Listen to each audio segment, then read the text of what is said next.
이 시간 저희들에게 주신 하나님의 말씀은 고린도후서 1장 3절로 5절 말씀입니다.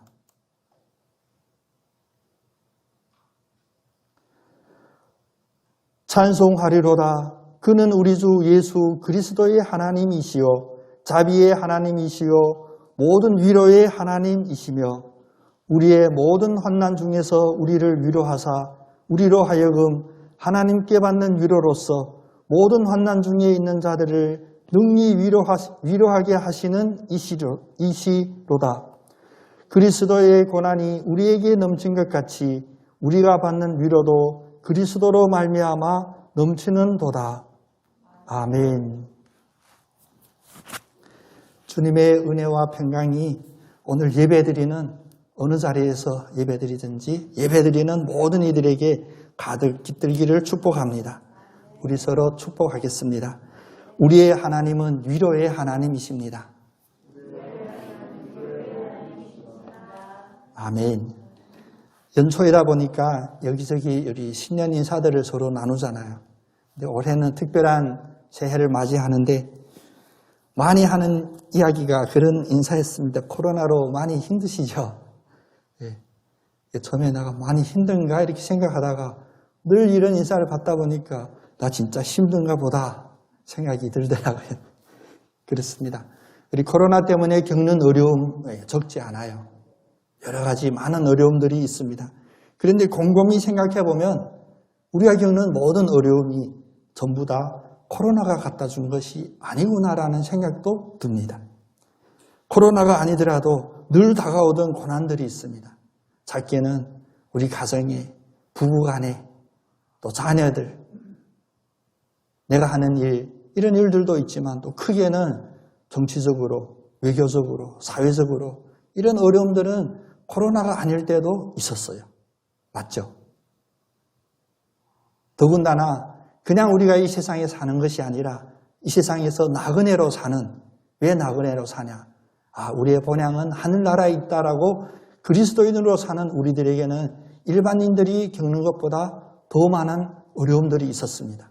믿음 때문에 오는 어려움들이었습니다. 이런 문제들을 일일이 다 열거하면 우리 지금 큰일 나요. 살 수 없구나. 먼 세상에 사는데 이렇게 어려움이 많냐, 고난이 많냐. 그리고 오늘 우리가 참 어려운 시대를 살고 있구나 이런 생각도 들 수가 있습니다. 그런데 그것이 아닙니다. 우리가 진정 오늘 우리가 살고 있는 이 시대가 힘들어서 살기 힘들어서 죽을 만큼 어려운 그런 시대는 아닙니다. 특별히 예수를 그리스도로 믿는 우리 그리스도인들에게 그렇게 어렵고 힘든 그런 시대만은 아닙니다. 초대교회 역사를 연구하는 타키투스라고 하는 교회 사학자가 정리한 말이 있습니다. 초대교회 때 일반인들보다 그리스도인들이 받았던 고난, 예수를 믿는 그리스도인 때문에 받는 고난들을 다음과 같이 열거했었습니다. 먼저 사자에게 던지움, 올리브유를 사용해서 화형당함, 콜로세움의 검투사와 싸움에 출전하게 됨, 정치적인 이유로 감옥에 갇힘, 박해를 받고 땅속에 굴을 파고 숨어서 삶, 예수의 제자들은 대부분 순교를 당했음, 기독교인 신분을 숨기고 비밀 표기로 서로 소통함. 그 뒤에도 아직도 많은 것들이 열거됩니다. 초대교회의 성도들은 그리스도인으로 사는 것이 이만큼 어려운 그런 고난들이 함께 했습니다. 어떻습니까? 우리가 오늘 그리스도인으로 사는 것이 얼만큼 어려움이 있습니까?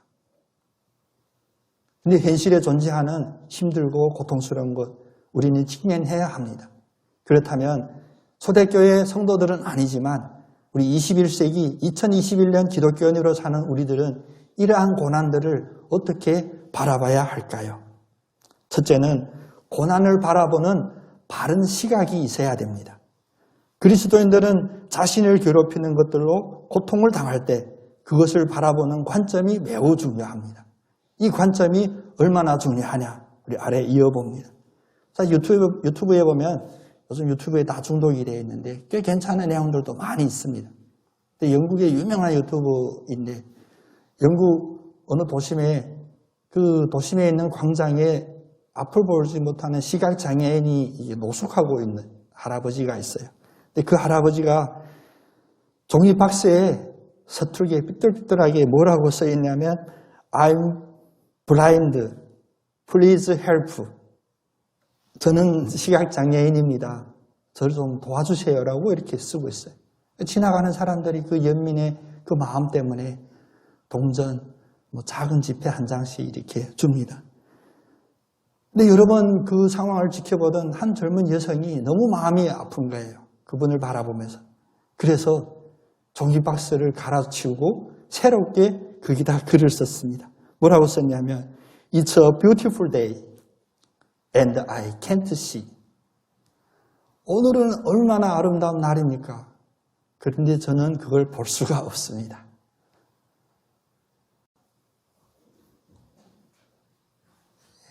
카메라를 보는 관점도 바뀌어야 되는데 저한테는 안 보이니까 녹화가 되는지 안 되는지 맞습니다. 이렇게 눈에 뵈는 게 없어야 가장 은혜로운 시기인데 왜 우리 눈엔 잘 보일까? 사모는 저 뒤에서 카메라 작동 안 되는 거 다 보는데 맨 앞에 앉은 우리 사모는 왜 못 볼까? 네, 시각이 바뀌어야 돼. 하나님을 믿는 그런 믿음의 시각이 있어야 된다는 것. 자신을 괴롭게 하는 이 세상 일들, 이러한 사람들, 또 그런 관계들 하나하나 다 들춰낼 수가 있습니다. 우리가 심리학적으로, 사회학적으로 다 분석해서 들춰낼 수가 있는데 이렇게 한부 딸이 세상 천지에 깔려있는 이 어려움을 다 들춰낸 다음 그것을 어떻게 바라보아야 할 것인가? 예레미야 29장 11절에 이렇게 말씀하십니다. 여호와의 말씀이니라 너희를 향한 나의 생각을 내가 아나니 평안이요 재앙이 아니니라 너희에게 미래와 희망을 주는 것이라. 여호와의 말씀입니다. 주님께서 우리에게 약속하시고 보증하시는 말씀이 뭐냐? 내가 너희들에게 주는 그 생각을 내가 너무나 잘 아는데 그것은 평안이다. 재앙이 아니라 또 미래와 희망을 주는 것이다. 그래서 욥기서 23장 10절에 보면 그런 고백이 나오죠. 그러나 내가 가는 길을 그가 아시나니 우리가 가는 길을 하나님이 아신다는 거예요. 그가 나를 단련하신 후에 내가 순금같이 되리라. 내가 가는 길, 내가 아는 것이 아니에요. 우리 하나님이 아십니다. 그 길 속에서 우리를 훈련시켜서 순금같이 만드신다는 것입니다. 이러한 말씀 속에서만이 고난을 허락하신 하나님의 완전한 의도가 보이게 됩니다. 말씀 속에서만이 그 고통거리를 바라볼 수 있는 믿음의 눈길을 허락해 주시고 또 그런 눈길로 바라볼 때 우리가 인생을 믿음으로 살아가는 바른 시각을 갖게 되는 것입니다. 그런데 이런 바른 시각을 갖지 못하면 어떻게 되냐? 우리는 어떻게 지금까지 이 세상을 살아왔습니까?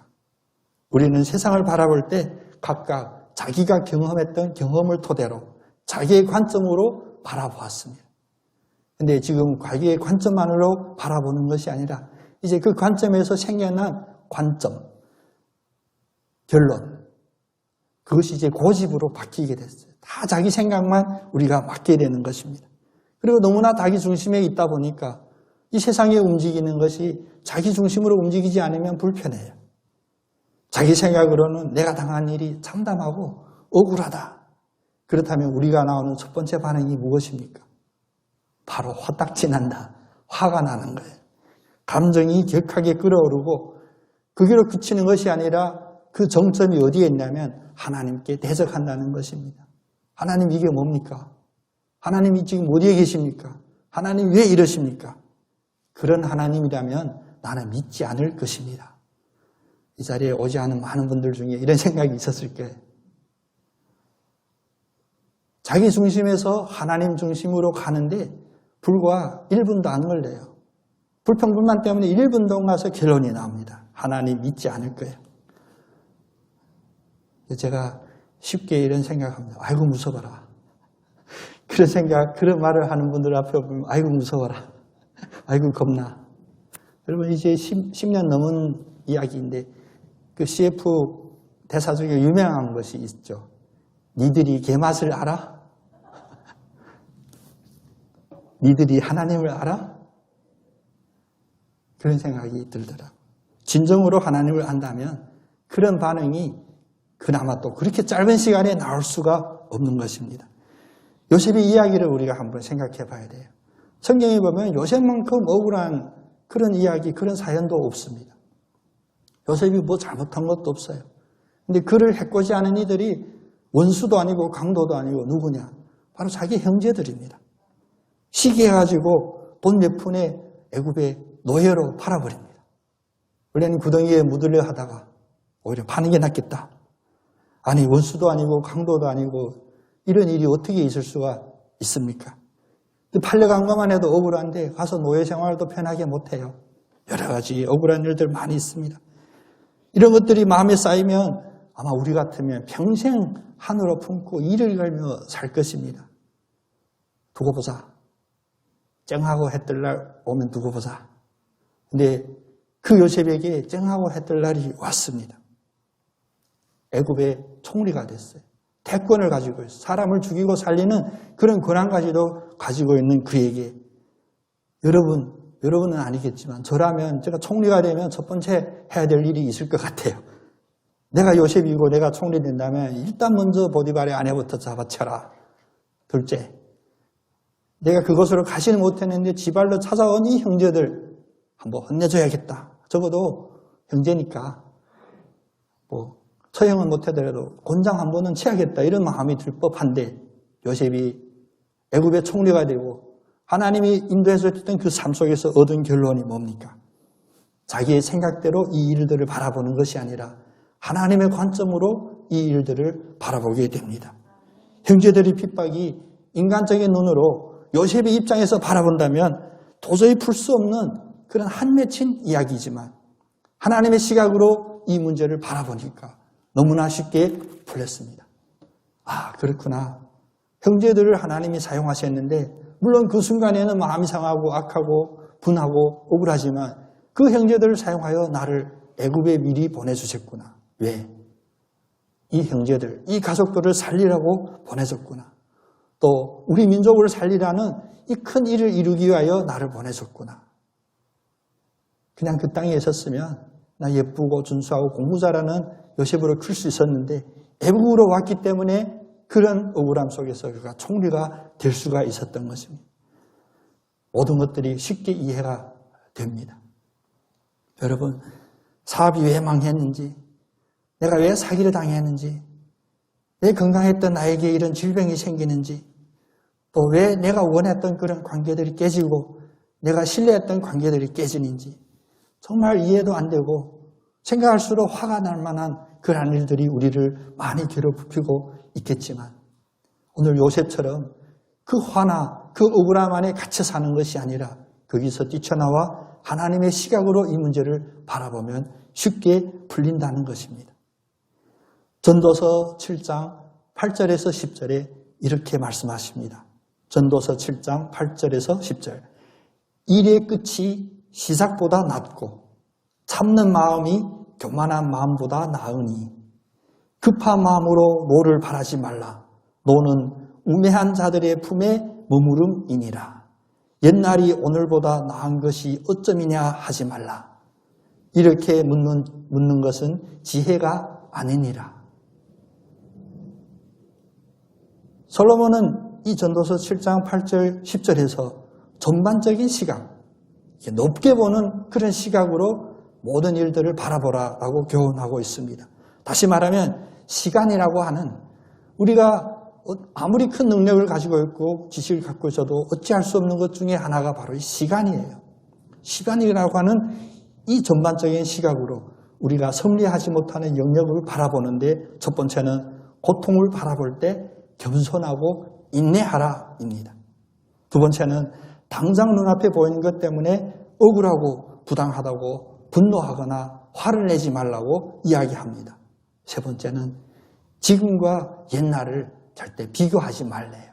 그것이 가장 바보스럽고 어리석은 것이라는 것입니다. 어찌 보면 우리의 마음을 그대로 다 꼬집어 헤쳐놓았습니다.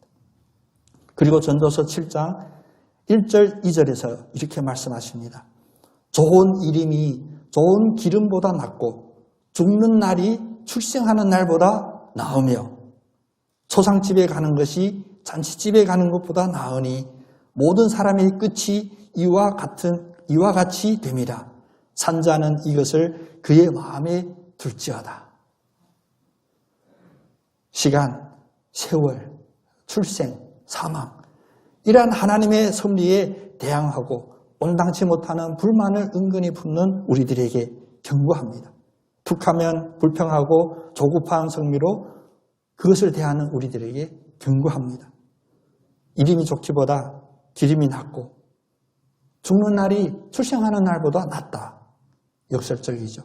우리가 일반적으로 생각하는 그 모든 것을 다 뒤집습니다. 심지어는 초상집에 가는 것이 잔치집에 가는 것보다 낫다. 하나님의 시각에서 바라봐야 됩니다. 처음과 끝, 그 사이의 모든 과정에 섭리하시는 주님이 얼마나 엄연하고 크신지를 우리에게 말씀해 주십니다. 이것이 바로 거룩한 삶의 지혜의 처방입니다. 그 처방은 무엇일까? 우리를 죽이는 이러한 고통 속에서도 생명을 주는 그 하나님의 말씀의 처방은 무엇일까? 간단합니다. 한마디입니다. 그것은 바로 하나님의 주권을 바라보자입니다. 우리 한번 고백해 보겠습니다. 하나님의 주권을 바라봅시다. 아멘. 우리가 보기에 어려움을 느끼게 하는 그 모든 것 속에서 하나님의 선하심을 생각하고 하나님의 행하시는 일을 보는 것, 그것이 바로 하나님의 주권을 바라보는 것입니다.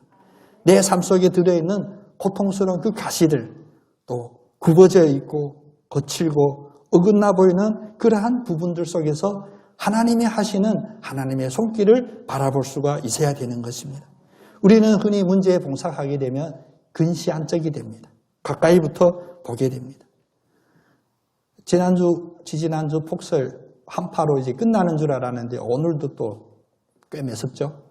근데 한파 제주 가서 만나봤더니 한파는 역시 한파더라고요. 저희 사택이들은 상수도가 얼었어요.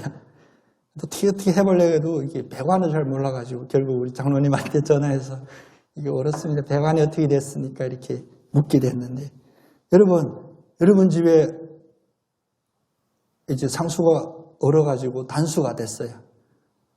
이게 삶의 문제인데 여러분께 묻겠습니다. 여러분 어떻게 해야 될까요? 1, 2, 3, 4 정리 한번 해봐요. 우리 집에 이런 일이 있으면 어떻게 할까? 제일 중요한 건 그 근원을 찾는 거예요.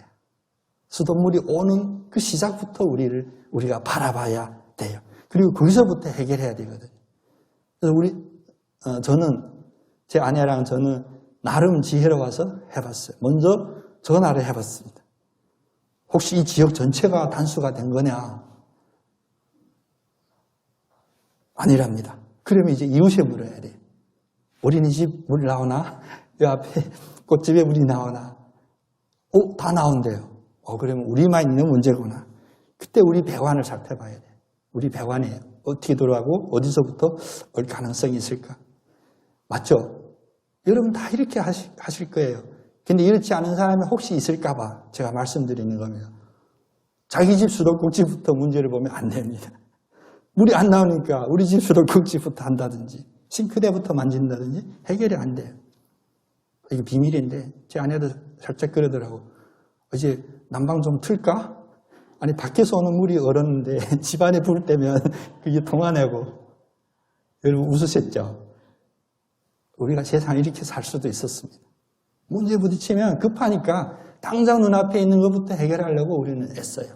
아닙니다. 그 근원부터 찾아야 돼요.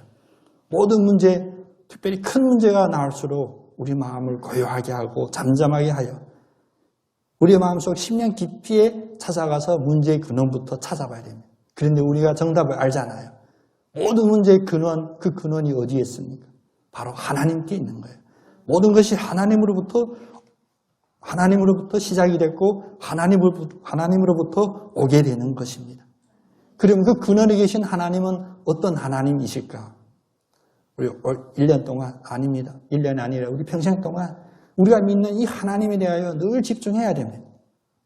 우리 너무나 하나님 아버지 쉽게 고백할 수가 있는데 이 하나님은 어떤 하나님인지를 분명히 알아야 그 문제의 근원, 어떤 축복의 근원, 심지어는 고난의 근원에 계신 그 하나님을 똑바로 알고 제대로 알아야 우리의 이런 문제들이, 우리 집 싱크대 수도 꼭지까지 이르는 이 급수의 문제들도 해결이 됩니다. 우리가 봐야 될 하나님을 오늘 본문에서는 이렇게 설명합니다. 3절에 보면 우리 주 예수 그리스도의 하나님이시오. 그리스도의 하나님. 그리스도의 하나님이 왜 나에게 중요한지는 이제 앞으로의 시간에 우리가 계속 나누겠습니다. 자비의 아버지시오. 모든 위로의 하나님이시다. 4절에 보니까 우리의 모든 환난 중에서 우리를 위로하시는 하나님. 여러분 할렐루야죠. 우리가 겪는 모든 환난 중에서 우리를 위로하시는 분이 바로 그 하나님이시네. 위로하시는 분.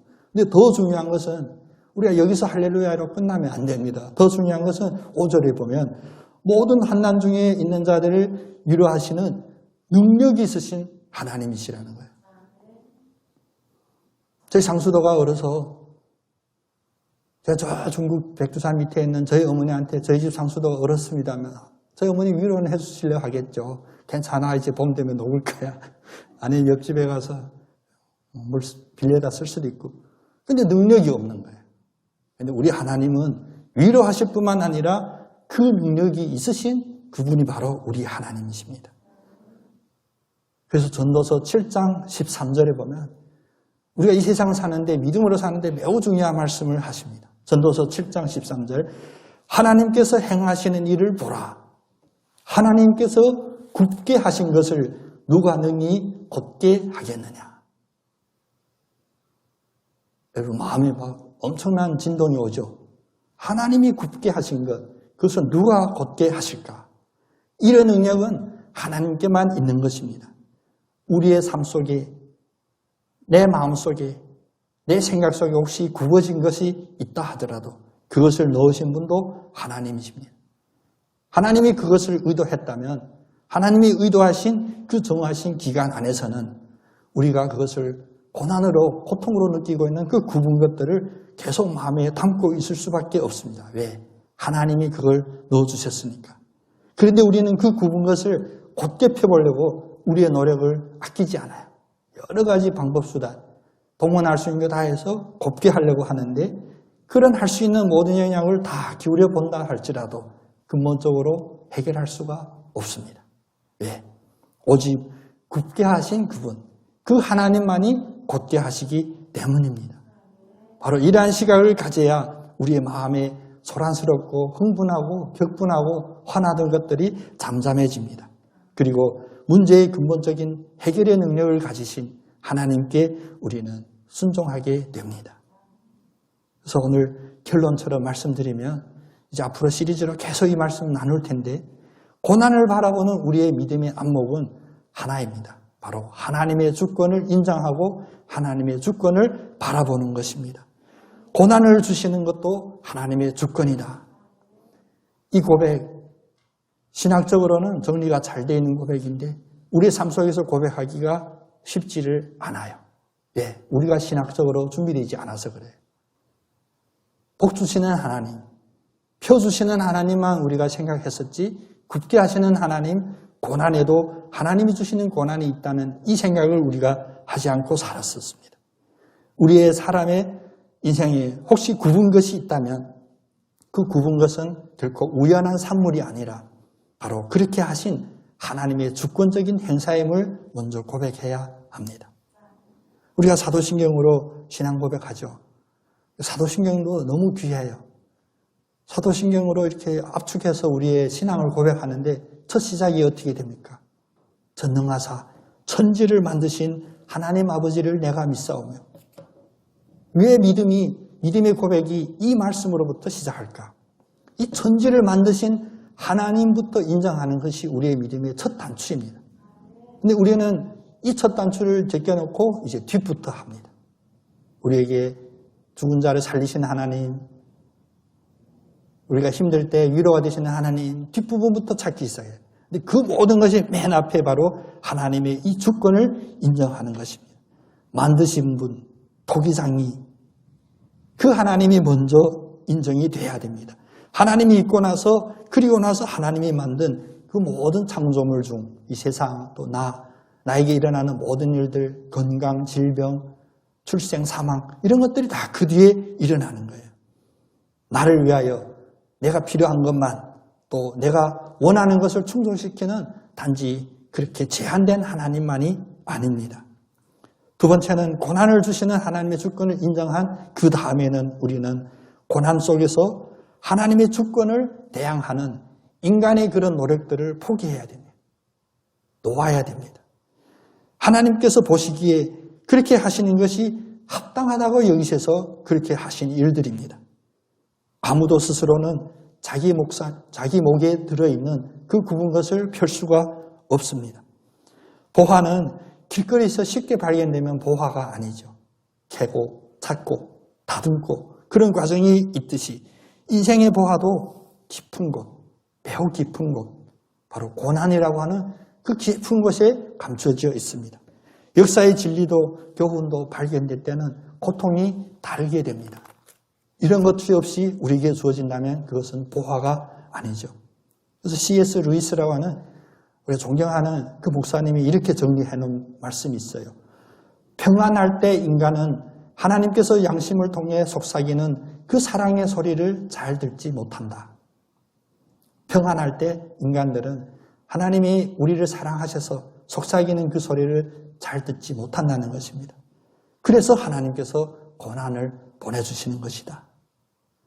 다시 말하면 고난은 인간의 잠든 감각을 깨우기 위한 하나님의 알람 소리이다. 멋있죠? 교만에 빠져서도 모르고 지금 죽는 길로 쏜살같이 달려가는 것도 모르고 살고 있는, 다시 말하면 우리의 영, 우리의 정신이 잠자고 있을 때 그것을 깨우기 위하여 하나님이 사용하시는 알람, 바로 우리가 생각하는 고난이라는 것입니다. 그래서 세 번째는 고난을 방편으로 영적으로 유익하게 하시는 하나님의 그 은혜를 우리가 깨달아야 돼요. 우리 시각에서 내 쪽에서 바라봤을 때 고난 힘듭니다, 억울합니다가 하나님이 보셨을 때 하나님은 영적으로 우리에게 유익을 주시려고 하시는 하나님의 은혜라는 것입니다. 곱게 하시는 것도 하나님의 주권이라고 하시면 또 폐기하는 것도 하나님의 주권이라고 우리가 고백했었죠. 그 과정은 그냥 심심해서 할 일이 없어서 소일거리로 하는 급했다 폈다가 아닙니다. 그 속에는 분명히 하나님의 그런 영적인 유익을 우리에게 주시고자 하는 사랑의 섭리가 담겨져 있습니다. 제가 전에 섬겼던 교회에 꽃집 하는 권사님 계셨어요. 화원 하는데 화분도 많이 하고, 저희 구역이라 신방 갔다가 보니까 화분들이 너무 제 생각에 빽빽히 이렇게 있어요. 큰 화분, 작은 화분이 빽빽히 모여져 있는 거예요. 그래서 제가 그냥 알지도 못하면서 아는 척 하느라고 저 작은 화분들 큰 화분 속에 파묻혀 있어서 햇빛도 못 보고 잘 자라나요 했더니 권사님, 목사님 모르고 하시는 말씀이래. 저 작은 화분이 뿌리를 깊게 내리려면 저 큰 화분의 그늘 속에 감춰져야 되는데, 우리 신과사님은 했는데, 우리 잘 모르면 모르는 분야 도전 안 하기요. 꽃집 화원 누구나 쉽게 하는 게 아니더라고요. 그때 저 큰 걸 깨달았어요. 그렇구나. 햇빛 찬란하고 좋은 환경이면 그쪽으로 뻗어나가려고 하는데 햇빛이 가려지고 그늘에 가려지면 살아야 되니까 오히려 밑으로 그 양분으로 뿌리를 깊게 내린대요. 좀 이상하게 들릴지 모르겠지만 이것이 사실입니다. 지혜롭게 사는 고수들의 깨달은 그 지혜였어요. 우리도 뿌리를 더 깊게 내리기 위해서 우리의 주변이 혹시 어둡고 힘들고 한파가 있고 이런 상황이라도 우리는 이 깨달음으로 확신을 가져야 됩니다. 그래, 더 깊게 뿌리를 내려야지. 이처럼 하나님께서는 고난을 통하여 우리가 성숙한 그리스도인, 쓰러지지 않는 그리스도인이 되기를 원하셨습니다. 사람의 관점으로 보면 고난입니다. 그런데 하나님의 관점으로 보면 그것이 축복이고 인내이고 도구였습니다. 또 내 수준으로 본다면 그것은 배신이고 억울할 수도 있겠지만 하나님의 이 천지를 만드신 하나님의 큰 섭리 안에서 바라보게 된다면 그것은 오히려 이 미약한 나라를 돕기 위한 모든 조력자들이었고 조력하는 환경이었습니다. 풀리지 않고 지긋지긋한 삶의 문제들을 내 능력으로 내 관점으로 풀려 하면 풀리지 않지만 하나님의 관점으로 보면 매우 간단하게 풀립니다. 고난과 믿음 사이에 단지 종이장 한 장같이 얇게 바로 시선의 싸움입니다. 오늘 우리에게 내가 처한 상황, 형편 그것들을 내 시선이 아닌 하나님의 시선으로 바라보고 내 관점이 아닌 하나님의 관점으로 해석해내는 그런 영적인 해석 능력이 우리들에게 주어져야 합니다. 현상을 리포터같이 보고하고 어떻게 어렵습니다. 어떤 상황입니다. 그것이 중요한 것이 아니라 그런 리포터가 되는 것이 아니라 이 상황 뒤에 있는 하나님의 그 큰 주권과 섭리를 해석해낼 수 있는 그런 영적인 해석 능력이 복음을 통하여 우리 모두에게 주어질 줄로 믿습니다. 하나님의 시선과 기준으로 뒤집어 볼 수 있는 그런 능력을 우리는 키워야 됩니다. 우리는 환경과 상황만 뒤집으려 했죠. 잘 뒤집히지 않습니다. 근데 여러분, 우리 2021년도 특별히 코로나로 특별한 이 새해를 맞이하는 이 새해부터 우리가 상황과 그 여건을 뒤집는 그런 노력이기 전에 더 근본적으로 그것을 바라보는 하나님의 시선으로 뒤집는 영적인 해석 능력을 키우는 우리 모두가 되기를 원합니다. 우리 한번 마지막으로 고백해 보겠습니다. 하나님의 관점으로 바라봅시다. 아멘. 쉽지 않겠죠?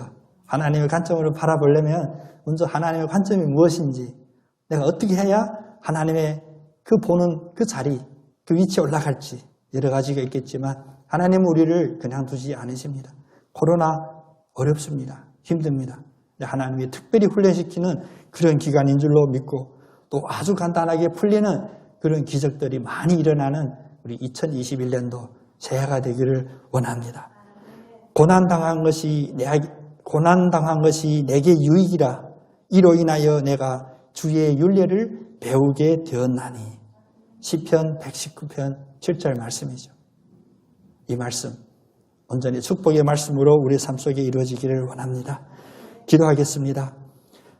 하나님 아버지, 도저히 길이 보이지 않는 상황 속에서 제 자신이 너무나 점점 작아지고 있습니다. 초라해지고 있습니다. 그러나 이제는 왜 나는 이런 모습일까? 이렇게 한탄하지 않고 살겠습니다. 모든 문제들 앞에서 하나님의 관점으로 바라보겠습니다. 하나님의 관점으로 뒤집어보고 하나님의 말씀, 복음으로 저희들이 희망과 소망, 또 주권자이신 하나님을 찾기를 원합니다. 저희를 도와주시고 인도하여 주시옵소서. 예수님의 이름으로 기도합니다. 아멘.